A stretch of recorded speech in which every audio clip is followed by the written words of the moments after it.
2,000 pesos pababa. Nung makwenta ko, 27 million ang makikinabang. Dami. Halos yun yung target So, ang gusto kong mangyari doon, tanggalin na natin ang ayuda. Ito na lang Convert na rito. ganito na lang ang gawin natin. At kapag kinuwenta mo, 120 billion lang. Adi mas matipid pa. May malaki ka pang nabawas. Ayaw mo ba yun?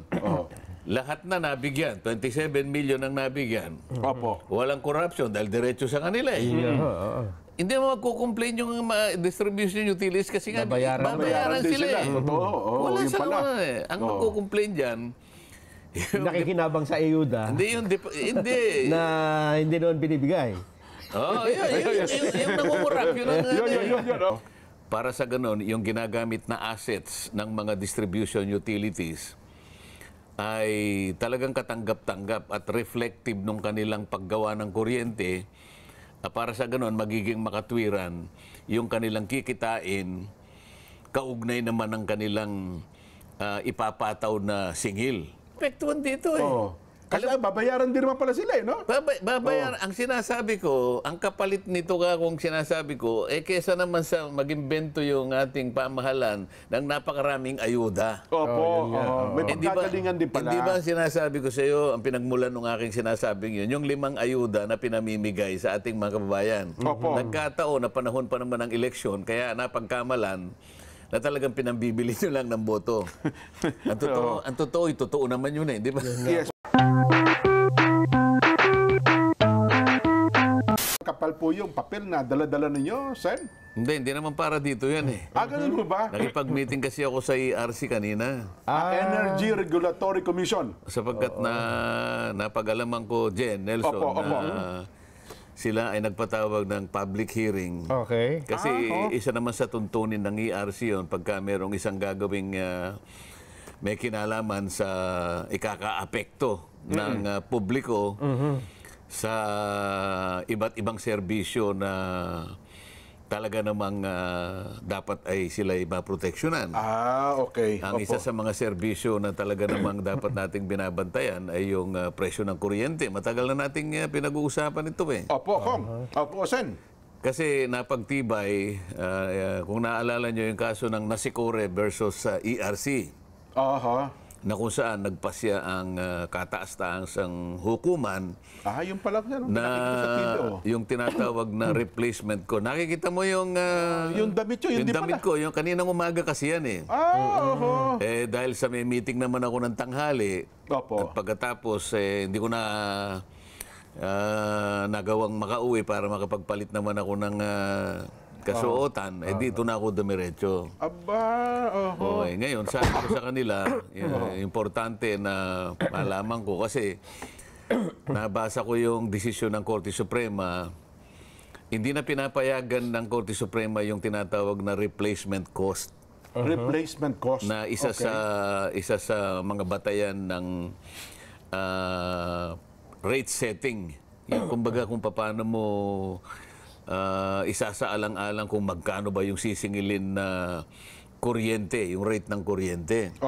Lalong-lalo na kanya yung optimized depreciation, the optimized depreciated replacement cost, ibinawal ng Korte Suprema. Ang sabi niya, inutusan niya ang ERC, humanap kayo ng makabagong pamamaraan, valuation method, para sa ganon, yung ginagamit na assets ng mga distribution utilities ay talagang katanggap-tanggap at reflective nung kanilang paggawa ng kuryente.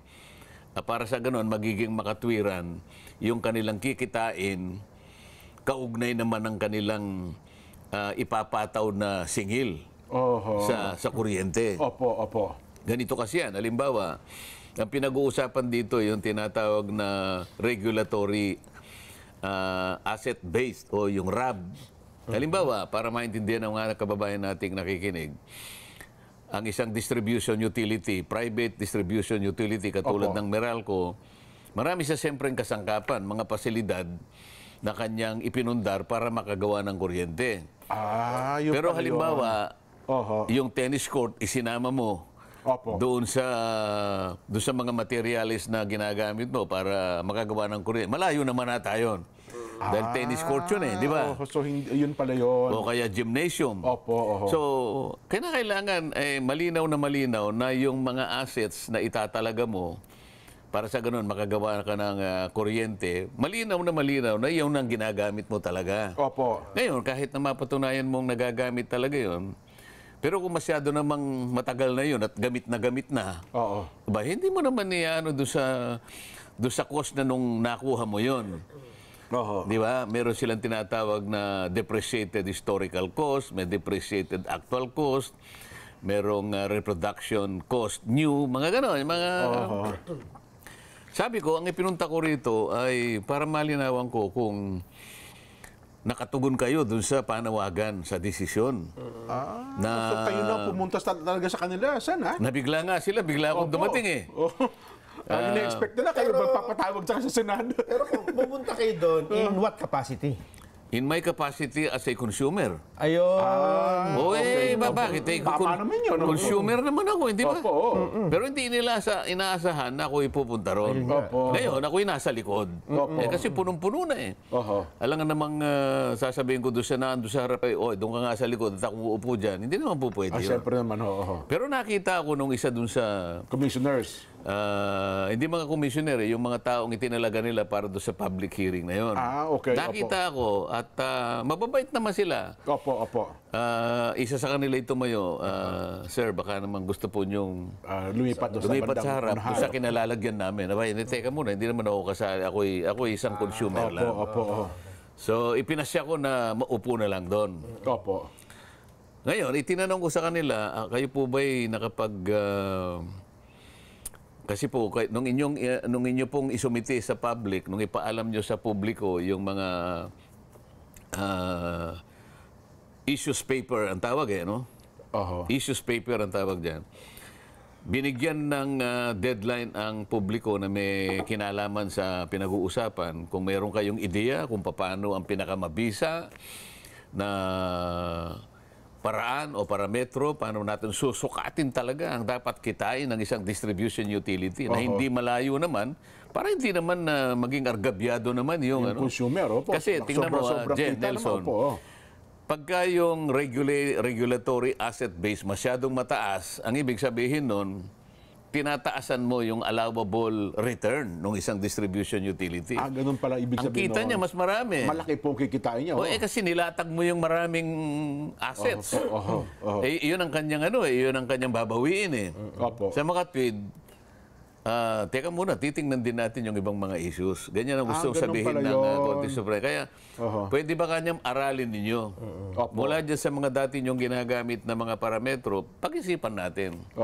So, mula doon, nung sinasabi naman nila, meron na pong nag-submit at yan po ngayon ang ating pagsasama-samahin na aayusin.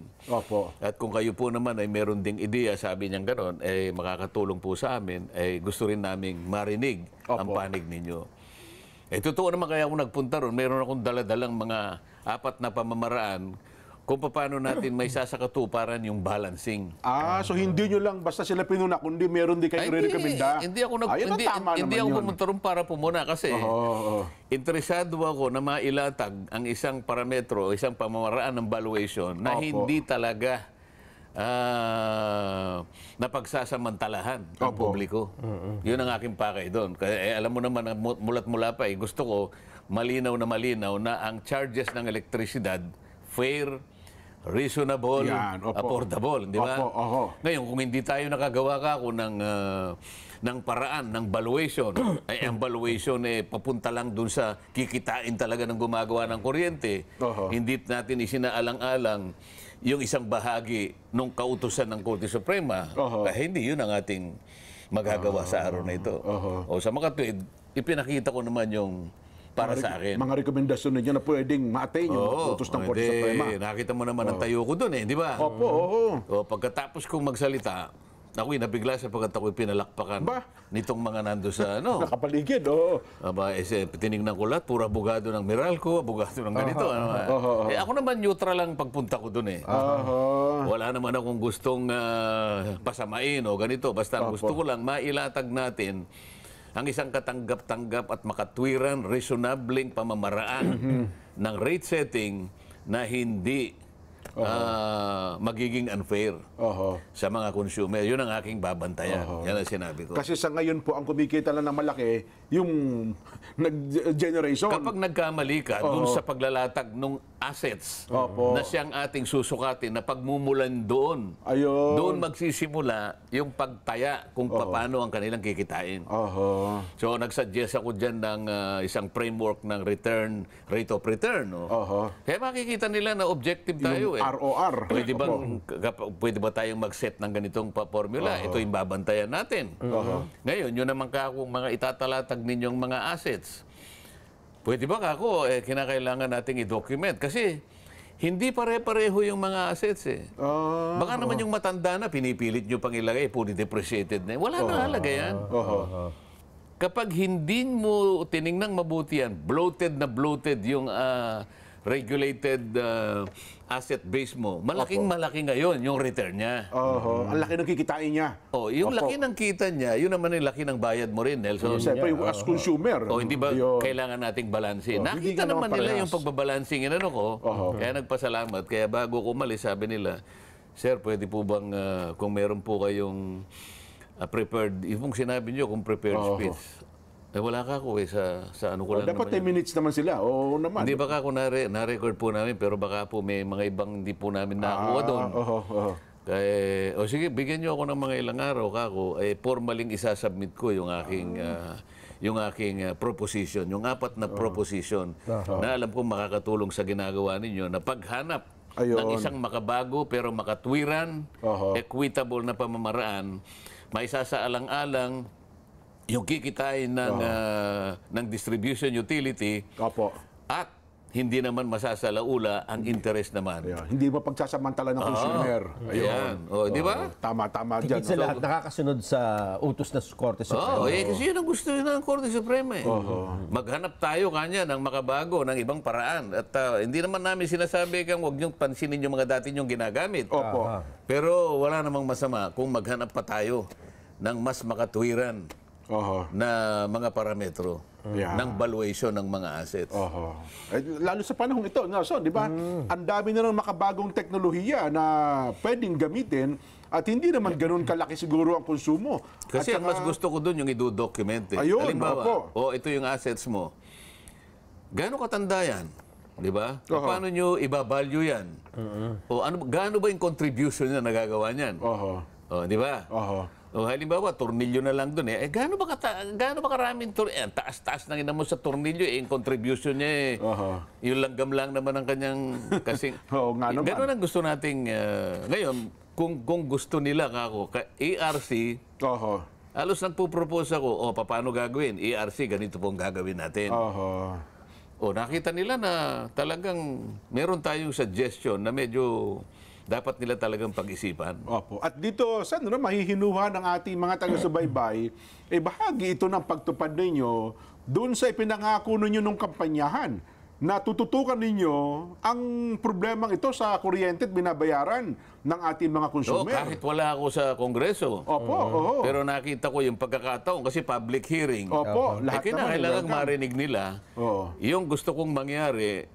Sapagkat noon pa, kinakailangan nating bantayan yung tungkol sa singil ng kuryente. Alam kong dito magsisimula ito. Sabi ng Korte Supremo, humanap tayo.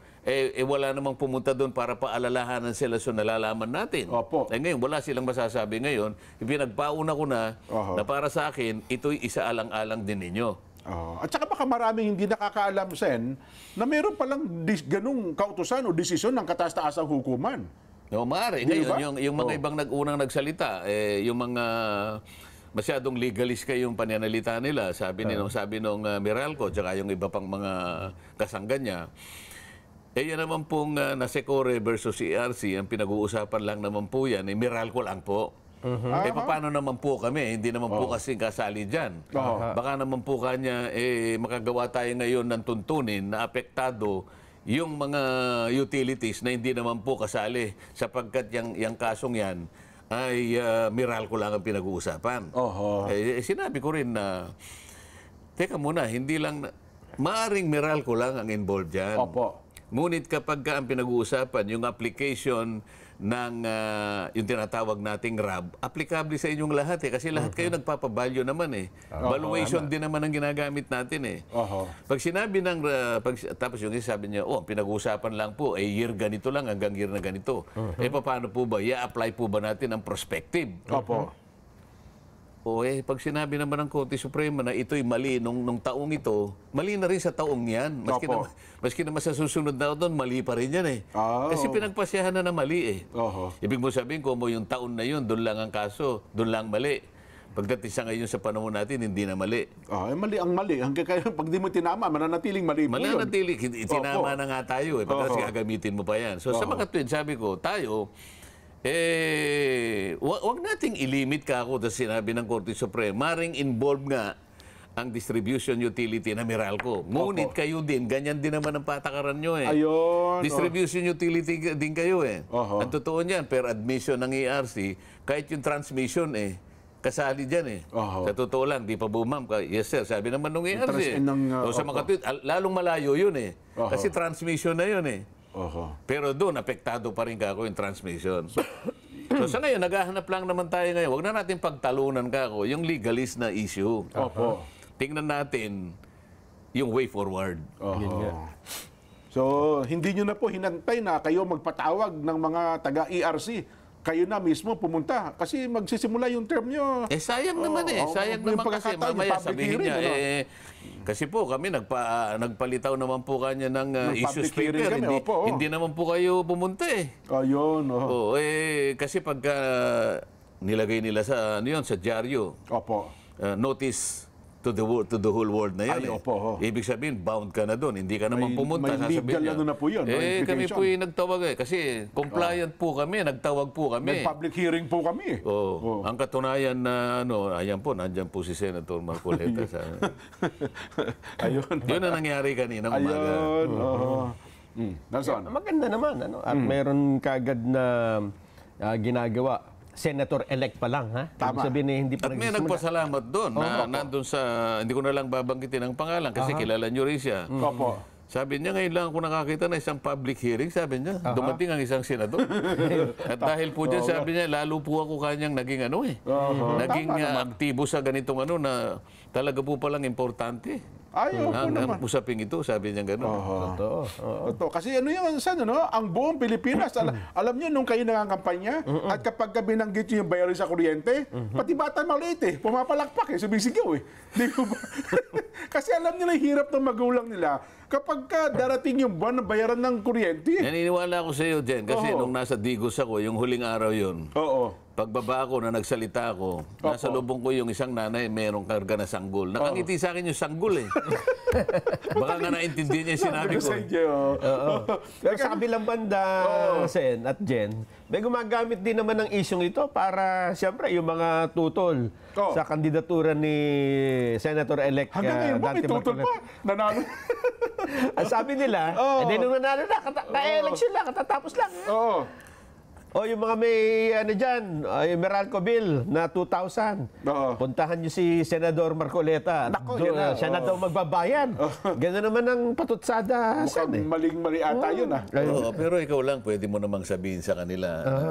Huwag naman kayo kamong para naman kayo kamong mga batang maliit, naintindihan nyo naman ang ibig niya sabihin. Hindi naman niya magagawa yon short of legislation. Ibig sabihin, maglalatag siya ng panukalang batas at patutulong siya sa mga kasama niya sa Senado, maging sa lower house, na ito'y isa batas natin. Hindi naman po ganun kasimple na pag sinabi niyang ganun. Hindi naman mangyayari na sinabi niya, iyon po ay dadaan po sa proseso. May proseso po yun. Ngayon, kung hindi po kayo makapaghintay, pumunta na po kayo sa North Korea.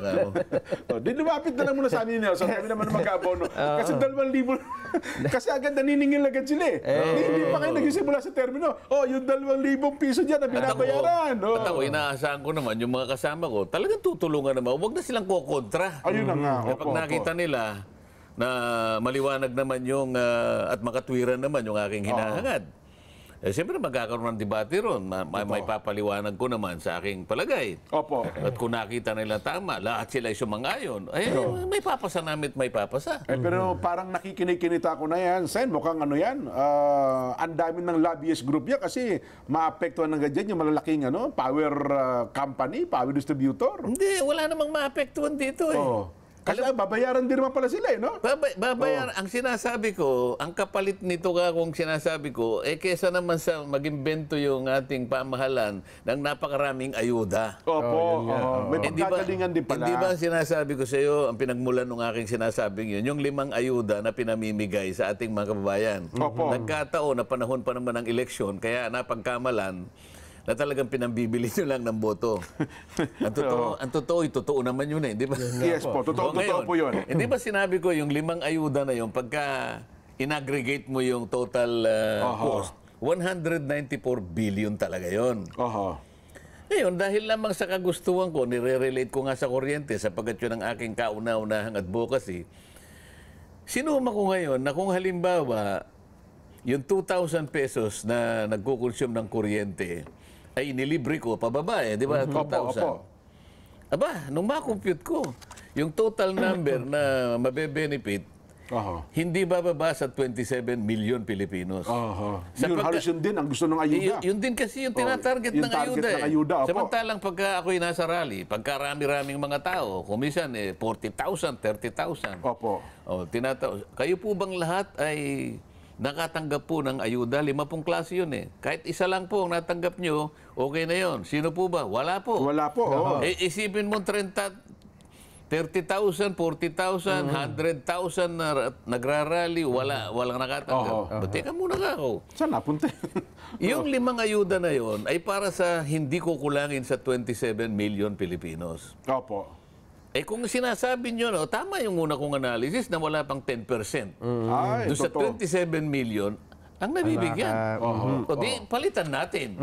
Kaya ako naisip ngayon na kung halimbawa, 2,000 pesos pababa, nung makwenta ko, 27 million ang makikinabang. Dami. Halos yun yung target So, ang gusto kong mangyari doon, tanggalin na natin ang ayuda. Ito na lang ang, ganito na lang ang gawin natin. At kapag kinuwenta mo, 120 billion lang. Adi mas matipid pa. May malaki ka pang nabawas. Ayaw mo ba yun?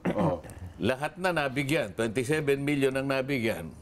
Walang corruption dahil diretso sa kanila Hindi mo magkukomplain yung distribution utilities kasi nga babayaran sila Wala sa naman Ang magkukomplain dyan, nakikinabang sa ayuda. Hindi. Na hindi noon binibigay. Yung nangungurap, yun ang magkukomplain. Wala na tayong pagkukunan ng ating corruption dito. Di ba? At saka yung magkukomplain yung Department of Finance. Teka muna kanya, baka kanya, malay mo, kasi may naglatag dyan. Kasi, kaya ko nabanggit yung Department of Finance, ang una ko kasing gagawin sana, yung 12% VAT, aalisin natin. Yun naman ang isa. Magkaiba ito 12% VAT sa mga bayan ng kuryente. Opo. Kasi sa IPIRA, wala naman sinasabing 12% VAT Opo. Ba't mo nilagyan ng 12%? Kaya nga tumaas Opo. Di ba yung sinasabi kong palagi, ang nakalagay, affordable rates of electric power. Paano magiging affordable? Sinaksakan mo ng VAT. O di nga gagawin ko, tatanggalin ko. O sasabihin ng Department of Finance. Nako. Boss, mo gagawin yan. Mababawasan ang kita ng gobyerno. Paano pananagutan yan? Ako pa naman palagi ko sinasabi, kayang-kaya kong ilabas lahat yan. Teka muna. Huwag ka makikipag-away sa batas, pare. Di ba? Oo nga. Ang sinasabi ng batas, affordable. Sumunod ka sa batas. Sumunod ka sa batas. Kaya naman hindi naging affordable. Kasi nilagyan nyo ng VAT Humanap ka ng ibang paraan para makolekta ka ng 120 billion. Pero hindi dito. Ayun. Alam mo ba pagka inalis mo yung 12, talagang bababa. Instant po yun. Pati mga negosyante, tuwan-tuwa. 12% baht. Yan ang sinasabi ko sa inyo. Kasi ang dinidikit nila yon, Nelson, doon kasi sa naging naunang pangako na 10,000 bawat pamilya. Ayon kay Senador Cayetano naman. Iba naman yung kay Senator-elect Dante Marcoleta. Yung sa akin naman, maliwanag na tinitingnan naman natin ang nasa lugar naman yung may inalis natin to, pero ito yung sinubstitute natin. Pero isang dapat nila maunawaan, Nelson, hindi ito instant. Ito may proseso ito para mangyari. Lahat naman Opo. Ito mga nagsasalita naman na mga ito, una, hindi naman sila bumoto kay Kong Dante. At saka alam din naman nila, talaga minamali lang. At saka hindi naman ako nagtataka na merong babangon naman ganyang kritisismo. Sabi ko nga sa inyo nanalo na nga ako Hindi pa makapaniwala. Parang gusto pa niyang questionin ng Comelec Parang gusto pa niyang mag-file ng protest Saka naman nakakitang gano'n. Ay, nako. Hindi naman siya kandidato. Ha? Masamang-masama ang kanya loob kung paano kayo na. Napakasama ng loob niya talaga. Talagang sinasabi ko sa kanya, kung meron lang siyang magagawa na alisin ako. Doon sa nanalo, gagawin niya. Ginawa na nga sa survey, di ba? Tinanggal na pangalan. Ay, nako. Pero anyway, Sen, meron na sanang mapagkukunan kahit hindi tinanggal yung bat. Meron na sanang mapagkukunan na pandagdag pambayad ng kuryente at pambiling pamalengke ang ating mga kababayan. Pero nasiphayo po sila. Yung ipinasa po ng Kamara de Representante na legislated wage hike. Talaga namang ang buong plenaryo po nagpalakpakan. Yay! Mabuhay si ganito, mabuhay si ganyan. Naipasa po sa huling pagbasa ang 200 pesos wage bill. Oo, kasi ganito yan. Opo. Yung version namin, 200 pesos. Ayan. Madali kasi yun. May populist kasi ang banat dito Siyempre, palakpakan yan. Siyempre, kung mas malaki, palakpakan. Yes. Ang traditional kasing sistema natin, para bang ang nangyayari, ang House of Representatives, reckless. Opo. Tira ng tira, Okay. Kayo naman kasi pag tumira, tira bulag, ganun, Masyado kayo reckless. Akala ninyo, kumo ba 200, kumo ba papalakpakan kayo ng taong bayan. Kami naman kanya ang mas umiintindi. Kami yung, kumbaga sa truck, kami yung clutch, kami yung nagbabalanse. Ayan, opo. Sa kanila naman kasi 100. Sa Senado. Sa Senado, opo. Ngayon, siyempre magdidebate yan. Ngayon, siyempre, pagdating sa Senado, sila daw yung, ngayon, party na rin ako na Senado, di ba? Opo. Kaya lang ang aming inaugural session, sa July 28 pa. Opo. Kaya technically, hindi pa ako kasali doon. Totoo. Kaya lang, meron pa naman hanggang ilang araw pa. May isang linggo pa ba? Para bago magtapos? Bago magtapos. Nagsinadya ni Jorben tayo nung isang araw po Nung 11 mismo. Wala na. Wala, nagsinadya adjournment na po kayo. Iniisip ko yung impeachment kasi. Opo. Wala na. Wala na po, hindi na talaga. Ngayon, ano ngayon ang sinasabi nila? Ang sabi nila, sinisisi daw po nila ang Senado. Sumagot naman tuloy ang Senado. Sabi niya, yung sa aming version, 100 pesos, 2024 pa, pasado na. Pinasa nyo niya itong 200 pesos noong nakaraang linggo lang. Tapos sabi niya, ipinasa nyo sa amin. Kaya tuloy nagagalit yung mga senador na pinalalabas daw po ng mga nasa Kamara na Senado ang nagkulang. May pagkakamali kung bakit po hindi na ipasa. Balik na naman sa issue. Kayo, pinagmamadali nyo ko pag nandito na sa amin. Yun, Pero kayo, tinulugan ninyo. Tama kayo. Kagaya nung impeachment. Opo. So, ito, pangalawa na ito.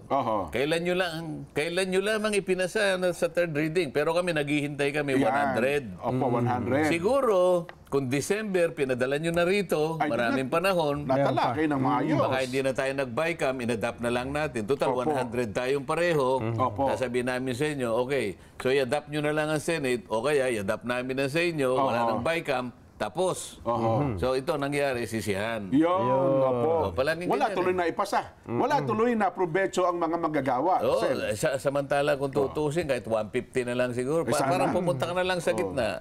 Ako sa totoo lang, kay 150, kay 100, akong tatanungin ninyo, kasi sa taas ng bilihin ngayon, Ay, totoo. hindi na talaga makahabol yung kinikita doon sa presyo ng bilihin. Totoo po. Ito recognize natin. Kaya ko sabi, kung 100 pesos kung at Sen, sa loob ng 20 araw, hindi mga 2,000 rin sana yun. Ang may dadagdag. Kailan lang ipinasa, di ba? Opo, nung last week lang po, nung Pero yung ipinasa, version ng Senate, kailan pa? 2,000, last year pa po, pasado na. Hintay nga sila ng hintay sa version ng Kamara. Ang sabi ng Kamara, i-adapt nyo na lang yung 100 pesos para maipasa na natin. Kasi kung ipapasa natin yung 200, may pangamba kami na baka ibitor ng Pangulong Bongbong. Hindi sasang-ayon ng mga negosyante dyan. Ayaw lugaw na kayo ngayon. Sa baba ng salaries na inyong Sinubigay sa empleyado ninyo. ibinibigay, ipinambabay, sinusweldo sa inyong mga gagawa. Ano na yan? Timely na yan. Totoo. Na kailangan doblehin natin. Kasama sa top 1,000 corporation, Meralco no? So sa mga tweet, meron kasing kumpanyang hindi niya kaya Ay, talaga po. So kasi legislated to, wala kang magagawa. Across the board to eh. Nationwide po implementation Nationwide. yan. Opo. Kaya nga meron tayong, di ba, may mga wage board na... Yes, regional tripartite wages ngayon, pagkaan mo, talagang medyo delikado talaga yung legislated. So siguro as a compromise, siguro kung ginawa nilang 150 at saka siguro December man lang inano, kaya January. O Pebrero, pwede pa hanggang Panahon Pebrero. pa sana para dinggin. Opo. Di ba? Hindi yung Hunyo na eh. Wala. Hanggang sa magsinidye. Nag-celebrate ang Kamara, yung pala, Palakpakan. nagpalakpakan, nung ipinasa, hindi pa pala naibigay yung mga dokumento sa Senado, kaya sabi ng Senado, nagpalakpakan kayo, asaan na yung papeles? Ipinasa pala, this week lang, parang Tuesday ata o Wednesday lang, parang Monday. Nagpuntahan natin ang mas mainit at mas kapanapanabik na paksa.